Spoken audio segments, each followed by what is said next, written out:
नमस्कार मंडळी आणि तुमचं सगळ्यांचं अभिनंदन कशासाठी म्हणाल तर गेल्या वर्षी एक अतिशय चांगलं सक्षम सरकार निवडून दिल्याबद्दल तुमचं अभिनंदन.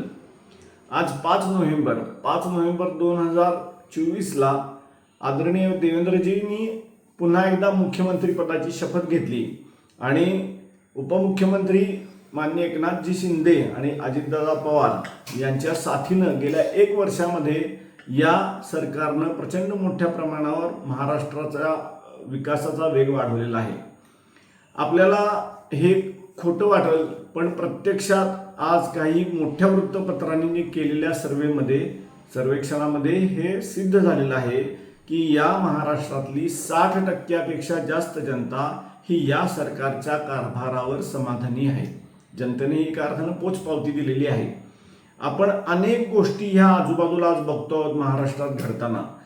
त्याच्यामध्ये सगळ्यात महत्त्वाचा विषय आहे की विकासाचे जे काही बिंदू समजले जातात देशभरामध्ये राज्यांच्या विकासाचे, ह्या सर्व बिंदूमध्ये महाराष्ट्रात हा अग्रक्रमानं आलेला आपल्याला दिसतो आहे. म्हणजे गुंतवणुकीत महाराष्ट्र 1 नंबरला आहेच. इन्फ्रास्ट्रक्चर डेव्हलपमेंटमध्ये सुद्धा महाराष्ट्राचा नंबर हा अन्य राज्यांच्या पेक्षा बराच वरती आलेला आहे. इन्फ्रास्ट्रक्चर डेव्हलपमेंटचे अनेक प्रोजेक्ट आपल्याला आता झालेले, म्हणजे ज्याचं उद्घाटनही देवेंद्रजींनी केलं आणि ते सुरूही देवेंद्रजींच्या काळात झाले, असे अनेक प्रोजेक्ट आपण आता बघतोय. मुंबईमधल्या रस्त्यांचे प्रोजेक्ट असतील, भुयारी मेट्रो असेल, पुणे मुंबई नागपूर या ठिकाणी मेट्रोचं वाढलेलं जाळं असेल, त्याच्याबरोबर अंतर्गत रस्त्यांच्या काही गोष्टी असतील, हे सगळं राज्य सरकारचं जे काम आहे ते वाखाणण्याजोगं झालेलं आहे असं सगळ्यांचं मत आहे. केवळ इन्फ्रास्ट्रक्चर डेव्हलपमेंट असंच नाही तर अन्य वेगवेगळ्या क्षेत्रामध्ये सुद्धा या सरकारनं भरपूर प्रगती साधलेली आहे 1 वर्षामध्ये. उदाहरणार्थ सांस्कृतिक विषय घ्यायचा झाला तर जवळजवळ 500 मंदिरं आणि 60 किल्ल्यांचं संवर्धनाचं काम आता या सरकारच्या माध्यमातून सुरू आहे. आणि आपल्याला माहिती असेल, जो अभिमानाचा, प्रत्येक मराठी माणसासाठी अभिमानाचा विषय आहे की या 60 किल्ल्यांच्यापैकी 11 किल्ल्यांना युनेस्कोनं जागतिक वारसा स्थळांचा दर्जा दिलेला आहे. एक अभिमानाची गोष्ट आपल्याबरोबर. त्याचबरोबर या सगळ्या परिस्थितीमध्ये शेतकरी जो आपला अन्नदाता आहे, महिला जी कुटुंबाचा आधार आहे आणि युवक जो आपलं भविष्य आहे, या सर्वांच्या भल्यासाठी, सर्वांच्या प्रगतीसाठी हे सरकार मोठ्या प्रमाणावर काम करते. आपल्याला माहीत असेल की शेतकरी सन्मान योजना जी केंद्र सरकारची लागू आहे त्याच्यामध्ये 6,000 रुपये वर्षाला शेतकऱ्याला मिळतात. त्यामध्ये या युती सरकारनं 6,000 रुपये वाढवले आणि फक्त महाराष्ट्र हे एकच राज्य आहे की जिथं शेतकऱ्याला 12,000 रुपये वर्षभराला मिळत आहेत. त्याच्याबरोबर शेतकऱ्यांच्यासाठी मागेल त्याला शेततळं योजना असेल, सौर पंपाची योजना असेल, म्हणजे कृषी पंपांना सौर ऊर्जेवर चालवणं ही अतिशय चांगली कन्सेप्ट, ज्याच्यामुळं शेतकऱ्याचा विजेचा खर्च खूप कमी झाला, ही योजना सरकारनं आणलेली असेल, किंवा वीज मोफत देण्याचा विषय असेल, ह्या सगळ्यामुळं शेतकऱ्याचं जीवनमान उंचावावं ह्यासाठी या सरकारनं प्रयत्न सुरू केलेले आपण बघतोय.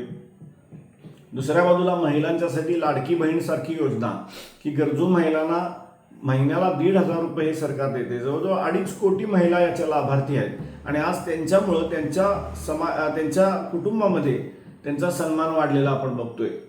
युवकांच्यासाठी मोठ्या प्रमाणावर या सरकारनं भरती सुरू केली, जी भरती अनेक वर्ष होत नव्हती. सरकारची वेगळी खाती आहेत, त्याच्यामध्ये मेगा भरती सुरू झाली, पोलीस खातं असेल, आरोग्य सेवा असेल याच्यामध्ये. त्याचबरोबर सरकारनं गेल्या 1 वर्षामध्ये जवळजवळ 9,600 मोठे उद्योग महाराष्ट्रात आणले आणि त्याच्याद्वारे लाखो रोजगारांची निर्मिती झालेली आहे. आगामी काही वर्षामध्ये 25 लाख नोकऱ्या उत्पन्न होतील अशा प्रकारचा डिटेल्ड रोडमॅप हा या सरकारनं तयार केला आहे आणि त्याच्यावर कार्यवाही सुरू आहे. आपल्याला माहिती असायला पाहिजे की महाराष्ट्र ही सरकारच्या दिलेल्या प्रोत्साहनामुळं आज स्टार्टअप कॅपिटल भारताची म्हणून ओळखली जाते आहे आणि या स्टार्टअप कॅपिटलच्या माध्यमातून मोठ्या प्रमाणावर उद्योग आणि त्याच्यामुळं नोकऱ्या असं एक चक्र चांगलं या सरकारच्या माध्यमातून सुरू झालेलं आहे.